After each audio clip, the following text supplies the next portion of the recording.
Hi, I'm Bill Carmody, and I'm the Marketing Whisperer. And today you will not believe who I have on the program, none other than the amazing best-selling author, Tony Robbins. Hey, Tony. How you doing? So Tony is here to talk today about Unshakeable, his new book, which comes out after Money Master the Game, which is a #1 New York Times best-selling book. And now I want to ask him, so Tony, you already had this amazing financial book. Why the second book? Well, that's a good question because, I wrote 670 pages in Money Master the Game, and I think I don't like writing. But I was so obsessed because after 2008, seeing everybody lose, their homes and losing half of their net worth and seeing nothing be done about it, about 2 years later, I finally said, look, I've got this relationship with people like Paul Tudor Jones that I've coached for 24 years. He hasn't lost money in 24 years. Amazing. I've got access. What if I interviewed the 50 smartest people in the world, the Warren Buffetts, the Carl Icahns, right? The Ray Dalios. And so I did, and I'm thrilled with that book. It's #1 bestseller, not because of me, but because all these incredibly genius people, it's all their content that I delivered here. And we fed 100 million people. I fed 50 million through the book, and then I matched it for another 50 million, and we did it again last year. So I thought, with all the fear that's gone on the last 2 years, and you're seeing things in the marketplace you've never seen in history, negative interest rates. The Wall Street Journal hired a historian to say, when was the last time we've had negative interest rates? And the answer was never in the 5,000 years of banking history. In 5,000 years, you always gave them money, they paid you for your money, and then they loaned it to somebody else to make money. It's the first time in history you pay them to give them your money. It's insane. Toyota has a bond out right now, Bill, that's 0.0006.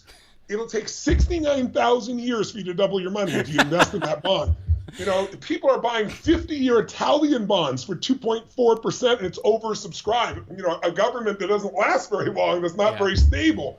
So we're living in crazy times. And where it really hit me, Bill, and why I decided to write this book was about maybe a year and a half ago. Mm-hmm. And I was sitting down with my platinum partners, and I bring them together each year, and we bring like 6 or 7 multi-billionaires that started with nothing, and some of the best investment geniuses in the world. We spent a week going like, how do you protect yourself and how do you grow? And so I thought, who better to bring at this crazy time to get answers than the former Fed chair, right? It's like, if you want to know what's going on, go to Alan Greenspan. I mean, he was Fed chair for 19 years, 4 presidents, right? Some were 8-year presidents. He's around for a long time. So I spent 2.5 hours offline talking to him and about 2 hours with him on stage. And we talked about everything you can imagine, the craziness of the markets and where we are today. And then my final question to him was, look, if you were made back the head of the Fed today, what's the first thing you would do? And he paused, and he looked at me, he paused again. Everybody's like, wait a bated breath, and he leaned in and he said, resign. so I when he says resign, when he doesn't know where the hell it's going, Howard Marks said to me, as head of Oak Tree Capital, they manage $100 billion. And in 2008, when everything was melting down, they were investing almost $1 billion a week in stocks because he felt they were just too cheap. He's a brilliant guy. He said to me, Tony, if you're not confused by what's going on, you don't know what's going on. Well, so here's what's saying. So I loved Money Master the Game. I loved the book. I think it was fantastic because the one before that I read The Intelligent Investor, and it's like an economics book written by an economics professor for economics professors. And it's like, even though Warren Buffett made all his fortunes off that book, it's really dry. Money Master the Game was easy to read, really wonderful, and this one goes even further. And I think the brilliance of this book is the simplicity of which you boil it down. I thought the 620 pages was a great boiled down version, but you went even further and went to less than 200 pages. You bring all the insights of the 50 top most brilliant financial minds in the world into this book. And I think it's just amazing. So I really appreciate it. So let's ask you this. So how do you retire rich? Right? This is the question. We're writing this for Inc. magazine, Entrepreneur magazine. Yes. We're going to have this published up there. And the #1 thing that entrepreneurs want to know is, how do I retire rich? So the question is, you talk about the core 4. Let's go into the core 4 because those 4 simplistic ideas are the most important things to help people build their wealth and make sure that they maintain it.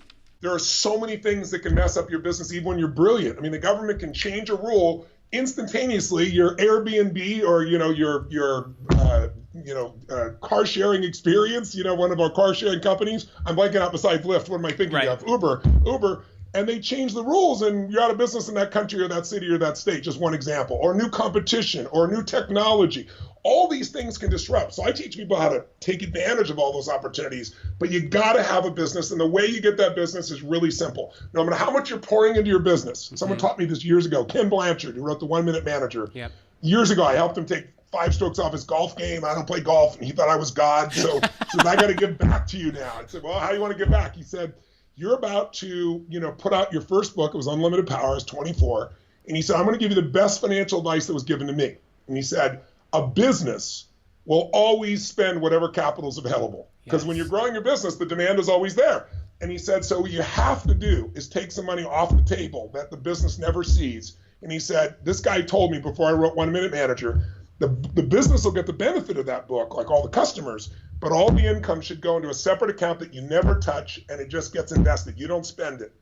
And he convinced me to do that with both my book, and then I decided to do it with my first infomercials. Yeah. And that's what made me wealthy, because now I've made tons of money in businesses and so forth. But during the tough times when it looked like near bankruptcy, I didn't go bankrupt, but it was scary times, cash flow challenges in the economy, everything else, I still had capital that kept me sane, and I was able to support the business and support myself simultaneously.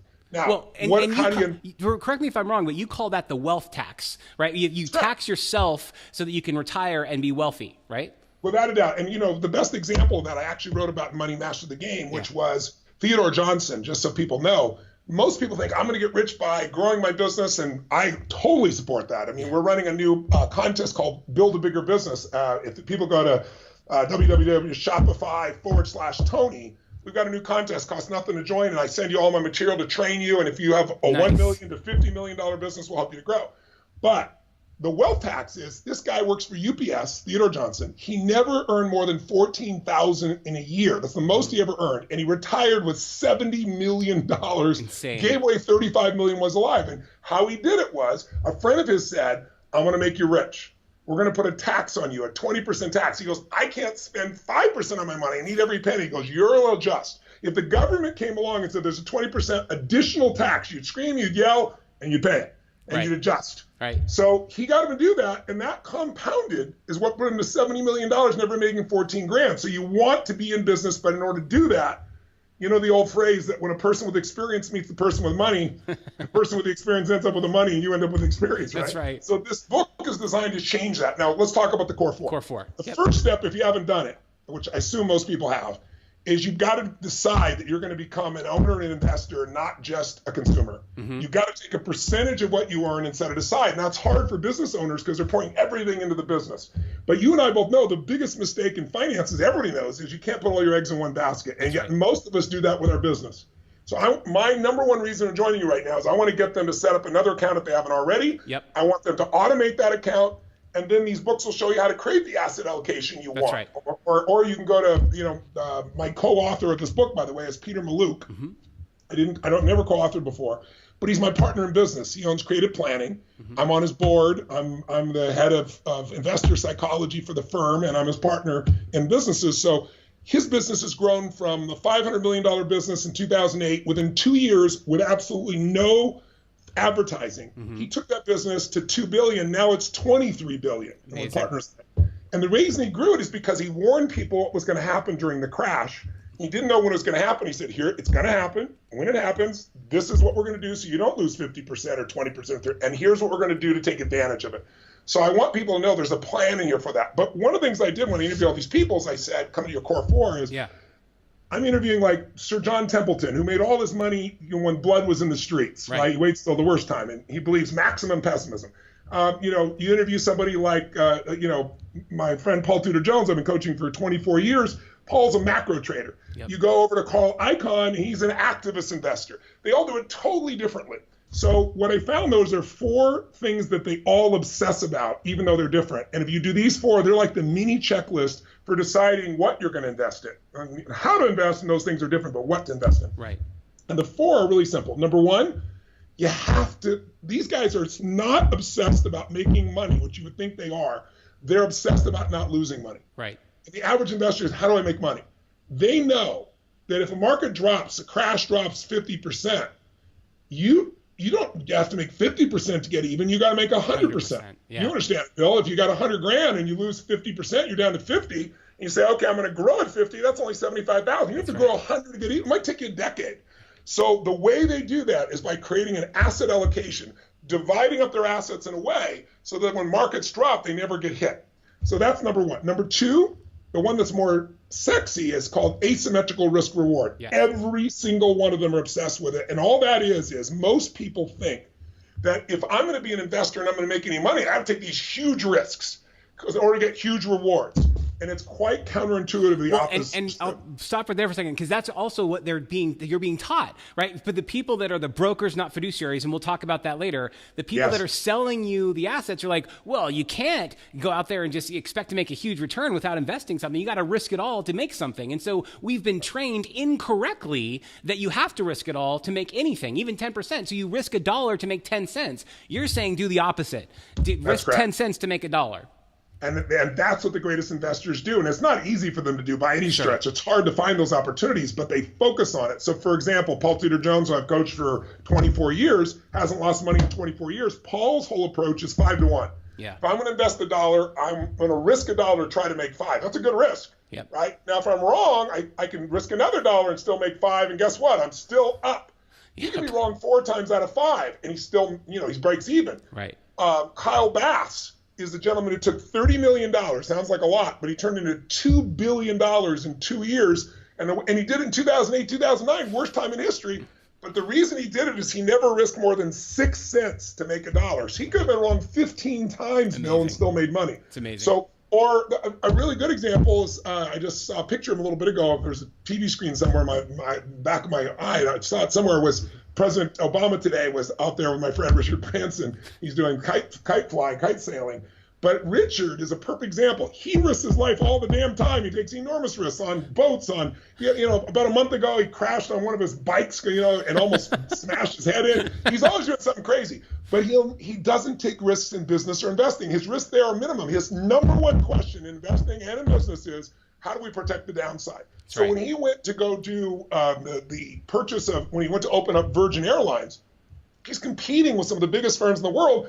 And his brain is like, I got a lot of risk here. I'm buying these Boeing business jets. This could literally put me under. Right. So he negotiated for a year before he convinced them to let him work for 2 years. And if he went under, he could give back the jets and pay nothing. And he pulled it off. And of course, he didn't go into business. So he had no downside, all upside. That's amazing. The asymmetrical risk reward. And then the third one is, you don't want to start with this, but you got to understand tax efficiency. Yes. If you try to make investments based on tax efficiency first, you're making a big mistake. At first, it's not lose money, it's asymmetrical risk reward. But if you got those two, you can only spend what you keep. Right. And when you look at your mutual funds return, or all these returns, it's all gross returns.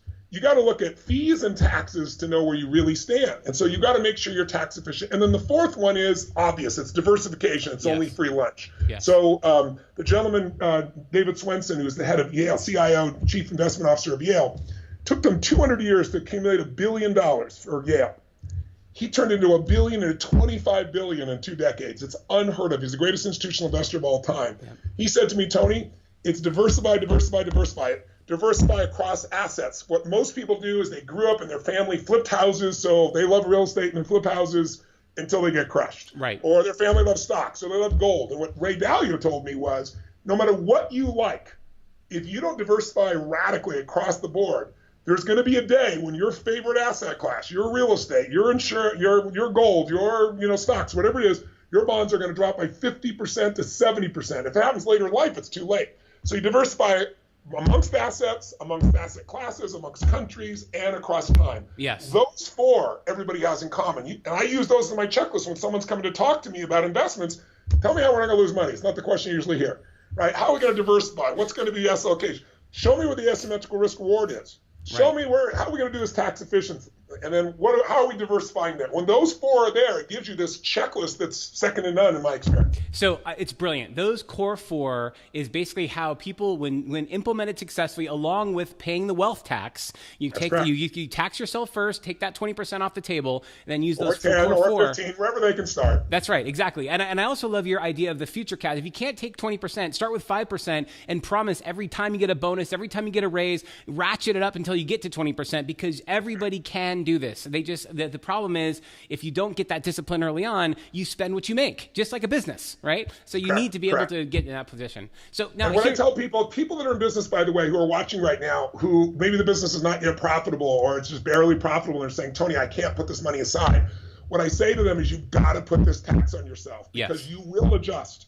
I went through a divorce years ago. It was a really brutal divorce. The woman I was with is a good human being. We're good friends right now. Good. But she got an 8 times multiple on my businesses when my businesses were not billion-dollar companies. They were like $100 million companies, and they all depended upon me. Right. So I didn't have 8 times that I had to pay this woman. It was crazy. And I had to pay her $1 million a year before I opened my eyes, before I fed my family or anybody else, right? And when I met her, she was broke. So it was kind of disconcerting. Yeah. And I used to be frustrated and angry. One day I just said, take it off the top, automate it, don't ever let me see it, and I will find a way to do it. And after I did that, after 3 or 4 months, I forgot about it. And, 17 years later, it was paid off last year. And I looked around and said, my God, I didn't even think about it very much during that time. And I made more than enough money. Your brain will adjust, but you got to do this. And like you said, start with 5 or 10 or 15 and build up to it. You'll get to where you really want to be financially. So now one of the questions that I was really interested in Money Master the Game, and then it was revisited again in Unshakeable,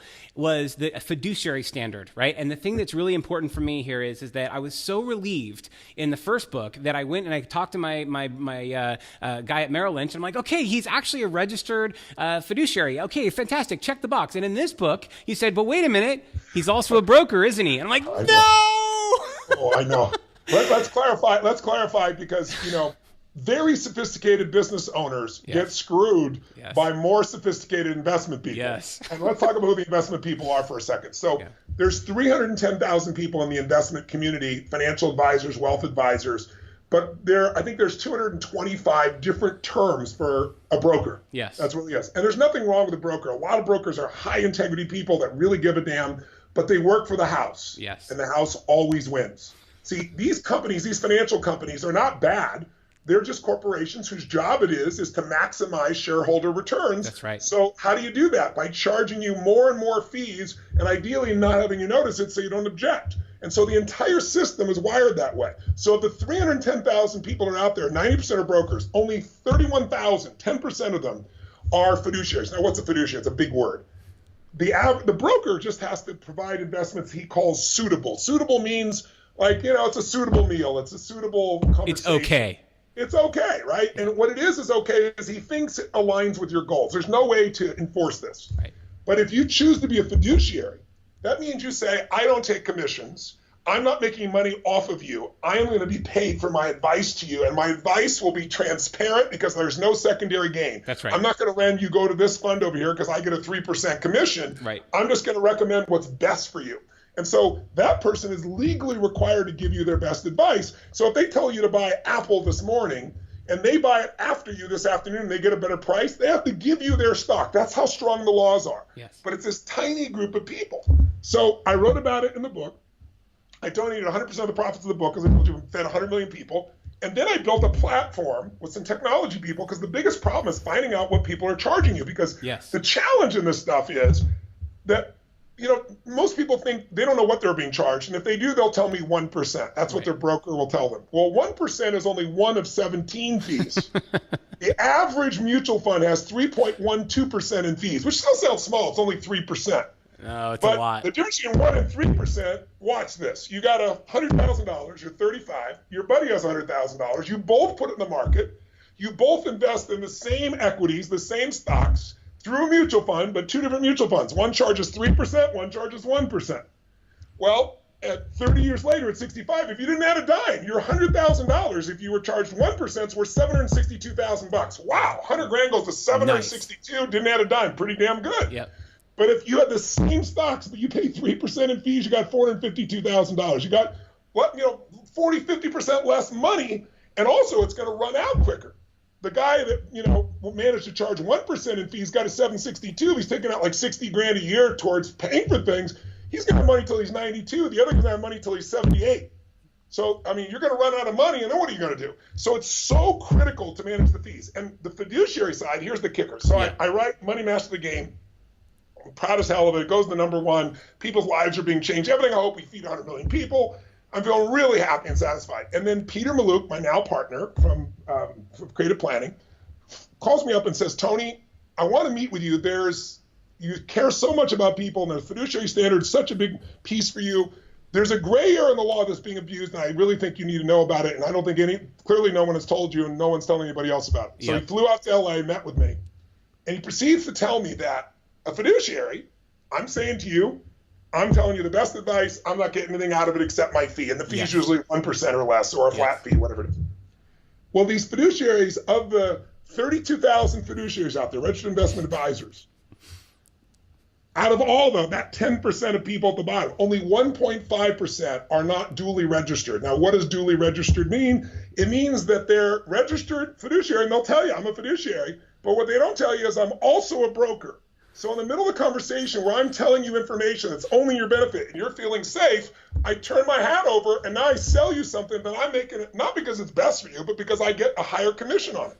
One guy looked me in the face, a guy I consider to be a friend. I'm a fiduciary, I'm absolutely fiduciary. I saw I was a fiduciary, but he then proceeded to sell me on a group of funds that when I did further investigation, I found out he's also a broker, and I found out that one of those funds he owns. He just has it under another company name, so you don't know it's him. And another one of those funds, he doesn't get commission because that would be illegal, but he gets a consulting fee from the place. So all the loopholes. If you want to know why the financial business is so bad, 1.5% of those people are registered investment advisors and not brokers. Which is about 3,000 people in the entire United States. So out of 300,000 financial advisors in the U.S., 310,000, there are 30,000 that are fiduciaries, roughly. And of those 30,000, about 5,000 actual fiduciaries. And then of that, there's about 3,000, right? 3,000. No. I'm sorry, I misspoke. There's 32,000 fiduciaries, right. But there's only 5,000 in the whole out of 300,000 that are real registered investors. And that's not enough. You could be a registered investment advisor. I had one guy. I did 100+ interviews. You were one of them last time we did Money Master the Game, and got an unbelievable response. Only 2 negative articles, both written by fiduciaries, one of which managed $100 million. And his criticism was Ray Dalio doesn't know what he's talking about. Ray Dalio runs a $165 billion firm. And he first said, what I wrote wasn't Ray. And then his second thing he wrote in the newspapers was that Ray Dalio doesn't know what he's talking about because he changes in bonds. I mean, this is the world we live in. You can even have a fiduciary, but not very sophisticated. So even amongst the 5,000, you need somebody that knows how to manage things and has been through the wars and has been able to produce great results through time. And so that brings the number even smaller. But in the book, I give you the criteria to test. So, and if people want to see our firm, Creative Planning, they can go to getasecondopinion.com, getasecondopinion.com. And if you go there, you can fill in the information, and our team will evaluate it and give you a plan. If you decide to work with us, their fees are 85 basis points is their average. If you got a lot of money, it's down to 25.25.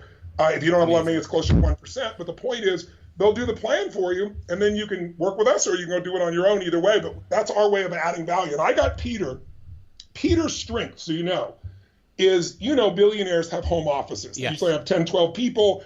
They don't just work on an investment portfolio. They work on your mortgage rates. They make sure your accounting and your taxes, everything is done well. Well, Peter does that now for years for millionaires, meaning doctors, lawyers, small business people. Yep. And then I convinced them to do it for people with $100,000. So, amazing. And if somebody has less than that, they'll still do it. So people can go there also as another choice, or they can just use the criteria and find their own person. So Tony, in your book, one of the other things that I loved is this book is coming out the end of the month, end of February, right? So, and what I love about it, in the book, you specifically say, hey, in 2012, the Obama administration passed the fiduciary standard for 401ks. And I was so excited because you're right, because finally, for the first time in history, not only do they have to disclose what the fees are for the 401ks, because most people don't even think there are any fees, so that's the huge issue, but more importantly, now they actually have to put your interests above their own. And I was all excited about this until last week. What happened last week, Tony? Well, President Trump has decided, along with his team, that they want to roll back the rule before it comes out. But by the way, the rule was already gutted. Obama and the Department of Labor had a really good idea. They said, look, there's $17 billion being ripped off from people every year by hidden fees. Let's make these guys have to be fiduciaries, at least on your 401k. They can screw you everywhere else still, but our trade-off will be they won't screw you on the 401k because 90 million Americans have a 401k. More Americans have a 401k than a house. 75 million Americans have a house. And so when I dug under it, here's what you find about the 401k industry. It's mind-boggling. $6 trillion with a T, $6 trillion industry. And they did not have to tell you for 30 years, up until 4 years ago, they didn't have to tell you what they were charging you. If you ask people today, the latest survey shows 71% of Americans think they pay nothing on their 401k. And the balance that know they're paying something don't know what they're paying, right? So what industry on earth can come and just take your money without telling you what it is for decades? So 4 years ago, the Department of Labor changed the rules and said, you must disclose what you're charging these people. So their solution in the financial industry, typical for the financial industry, is come up with 35 to 50-page documents where the answers are hidden in the documents, where if you have a PhD in economics, maybe you can figure it out, right? But what's really amazing, though, today on this side is today now it looks like we're going right back to where things were before the Obama group started working on this, and you're not going to have somebody be a fiduciary. There are people in the 401k space. You can go to showmethefees.com, and I've got partners there in a group called America's Best 401k. And what we did was, when I worked with Jack Bogle, the first thing he said to me, Tony, was, I know you're sincere. I came for 35 minutes. I spent 4 hours with him, right? He goes, this has been the most probing, penetrative interview of my entire career. He goes, I see you're sincere. I see what you care about. He goes, I want to help you. He said, you got to work on 401ks because that's where most people are being screwed first. Yes. So I started digging under the piece in the 401k side. And what we began to find out is, if you go there are firms, most people know, you want to make sure fees matter, so you want the lowest fees possible. Mutual funds, active mutual funds are not going to be that. Active mutual funds average 3.12%. Active mutual funds, 96% of them fail to match the market in any 10-year period of time. Only 4% do it, and the 4% are always changing, so you're not going to find them. So it's not going to happen there. Index funds, as you well know, like, for example, Vanguard would be an example of that, right? The S&P 500 by Vanguard. You can get that for 0.055 1/100%. Wow.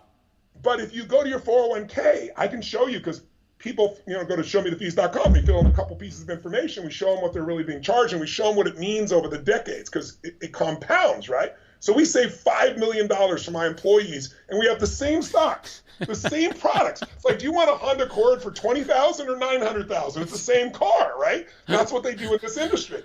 But what we really did there, we dug underneath. Some of these guys, most of them, if you're a small company, which is where 80% of people live and work, they don't usually have, on your 401k, they don't usually have the ability to put them into index funds. And the reason they say is your firm isn't big enough. What they're really saying is, I can't make enough money off of you on an index fund, so I'm going to send you a mutual funds, which all pay to play, which means they pay to be on the platform, they pay the firm, so they pay the most, they're on there, and then they charge you back all that they paid the firm and a bunch of fees, so they get all their money back and then some.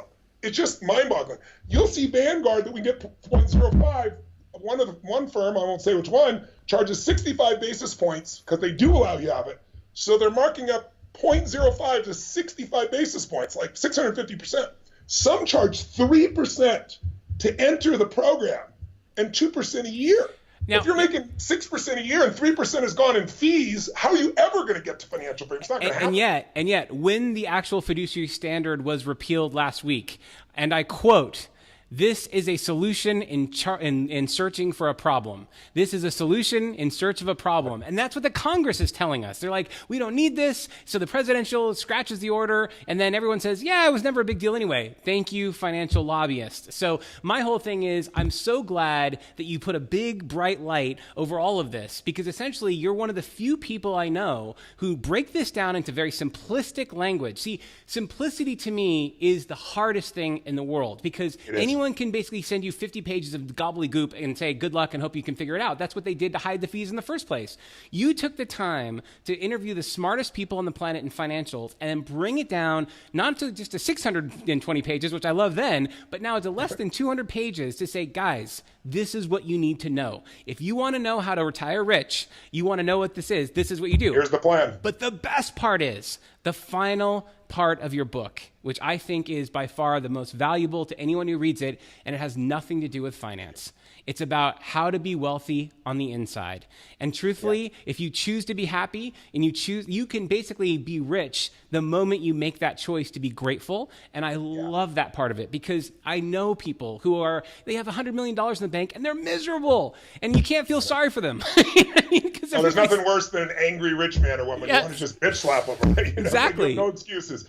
But it's the nature of the human mind. What I really wanted to do after writing the whole book, as I said, I'd feel remiss if I showed you how to become wealthy in financial terms, but I didn't show you how to be truly happy. And I know that sounds like a big promise, but I've spent 40 years of my life basically studying what it is that makes people perform at the highest level. And then about 20 years ago, and then really intensely 2 years ago, I became obsessed with, God, I know all these people are so successful. Why are they so unhappy or frustrated or overwhelmed? They're stressed all the time. I mean, stress is the number one thing when you meet people. They talk about, I'm so busy, I'm so stressed, I'm so this.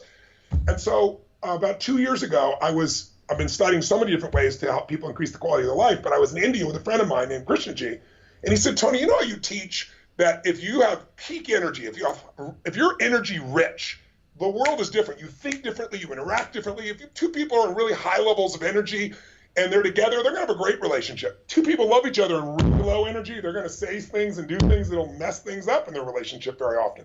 So he said, you talk about being peak state or energy rich versus energy poor, or peak state versus lousy state. He said, what if you traded those words for peak state would be beautiful state? Yes. And low energy state would be suffering. Yes. I said, well, what's the point? He goes, I think if you made that little shift in your head, you could notice something. And he said, here's what I think you'd notice. He said, Tony, almost everybody suffers no matter how much money they have, no matter how great their kids are, no matter how great their spouse is. And I said, well, suffering didn't jive with me. Like, you two, we're all overachievers. Like I always say, achievers, overachievers never get stressed, never get fearful. They just get stressed. Right. So stress is the achiever word for fear. Right. And similarly, suffering. If you told me 2 years ago I was suffering, I'd tell you, you're crazy. I got the most incredible wife in the world, and 4 incredible kids, and a mission, and economic freedom, and physical health, and I wouldn't be lying. I would be telling you the truth. Right. But when I made this little distinction, it made me measure more. And you can't manage something you don't measure. Yes. And so I started measuring, because I started realizing, okay, what's a beautiful state? It's not just happy. If you're happy all the time, your face hurts. You gotta have happy or creative as a beautiful state, or determined, or loving, or grateful. I mean, we could name 500 words, emotions that are positive emotions that when you're in them, you do what's right. Yes. A suffering state is like frustration, anger, disappointment, resentment, fear, worry, concern. And I had to be honest, I get pissed off, I get frustrated. I mean, yes. In fact, I realized how cheap my happiness was. I don't have it on. Oh, here it is. All I had to do was pick this up and my happiness would disappear. Right? Because, when you got 1,200 employees on 3 different continents and 7 different industries, what are the chances that someone right now is screwing something up? Just a little bit. 100% awesome. With that many people, so many moving parts. So if your happiness requires everybody behave the way you think they should behave, treat you the way you think they should treat you, do what you think you do, it's never going to happen. So what I began to do is say, I need to draw a line in the sand, and I'm going to make a decision. And I got this from my friend Krishnaji. He goes, my spiritual vision is to live every day in a beautiful state no matter what. Not so I'm positive, because I'm smart. Because stupid people allow themselves to stay in a lousy state. Amen, brother. In a lousy state, you don't treat people better. Lousy state, it affects your health. Lousy state, you don't have a great time in your life. So it's not about being positive, it's about being smart. And so what I began to do is say, I used to try to convince myself that when I'm pissed or whatever, I get smarter. I do get stronger. But I get even stronger when I'm not pissed, and I'm playful and I can have the enjoyment of it. So I created a 90-second rule for myself, and I'm bringing this real short because I know we're running out of time. Yep. But in essence, what I did is I recognized the tension in my body when I was feeling frustrated or concerned or worried or pissed off or anything.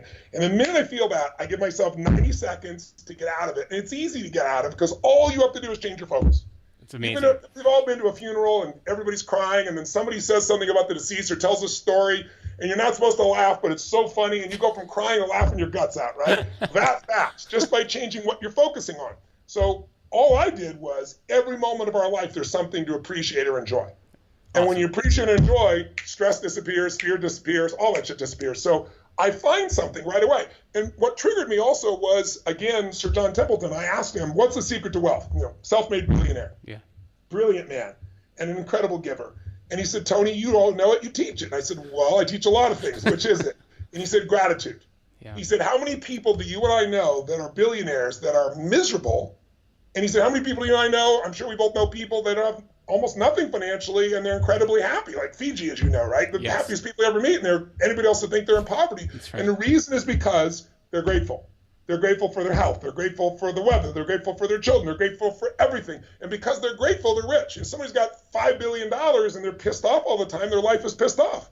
So I gave myself the 90-second rule. It should have been a 4-hour rule in the beginning. I wasn't as good at it. Right? But as you do it more, you get better. And now I'm really good. It takes a lot to do it. And what it does is it gets rid of all the drama. It gets rid of all the stresses. It puts things in perspective. You know, the whole thing, don't sweat the small stuff. It's all small stuff. Yes. You still are on top of things, but it's just the level of enjoyment I have. So what I want people to do is they read this book. I teach you a series of tools you can use. And I take you through a closed eye process. We have an app we give you that's free that comes with this as well. And you go through the app and you do this process, and I take something that maybe it's unfinished business for you in your personal life or your business life, something that you're not dealing with because you got so much on your plate and it's just so stressful to have to deal with that stuff. And in 2 minutes, I have people do this with 10,000 people in a room. I teach them this technique that changes your state, and then I have them answer a couple of questions, and they've got the answer. And you ask the room, 98% of the people in 2 minutes will have it be eliminated. Now, there's lots of techniques, but I put that one in the book for people as well. My goal is be rich right now. Feel that sense of aliveness right now and build your financial freedom. You don't have to choose between the two.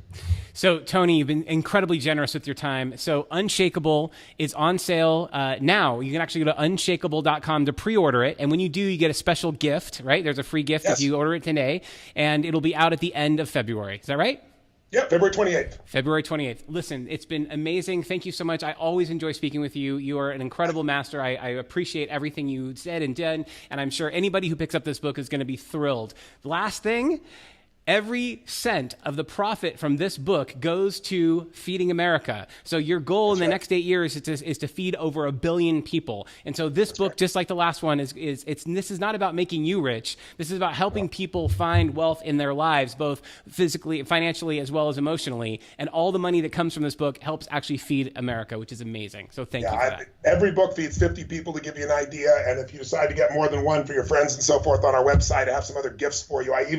If you get 5 books, I think we've got a piece where you get my most successful program of all time, The Ultimate Edge, at literally no charge digitally. So I really want to get this out. I want to affect as many people as possible. And I want people to get this before the market takes a tank so they can be protected and also so they can take advantage. I just want to plant one other seed for people. You got to know that if you're trying to time the market, you're going to be a disaster. One of the most important statistics in this book, from the facts that I found, has to do with the fact that if you were in the last 20 years, JP Morgan and Charles Schwab both did independent studies. In the last 20 years, the S&P 500 averaged 8.2%, which is really great, compounding your money like crazy. But to give you a sense, if you miss 10 of the best trading days in 20 years, if you think you're going to time the market, you just missed the 10 best trading days, you went from an 8.2% to almost half, 4.5%. If you missed 20 of the best trading days, you made 2%. If you missed 30 of the best trading days, you lost money. Amazing. And 6 of the 10 best trading days in history happened within 2 weeks of the worst time. So I hope when you'll pick up this book, because what it'll do, it'll teach you the patterns, and it'll free you from being one of the many. It'll teach you to become the chess piece instead of the chess player. You'll be, one of the few versus one of the many, and it will change your life. And with your life change, you'll be able to do so much good for others. And as you said, it'll touch other people too. Amen, Bill, thanks for having me on, man. I really appreciate it. Thank you so much for having me. I appreciate it. Thanks, Tony. Take care, brother. Bye. Bye-bye.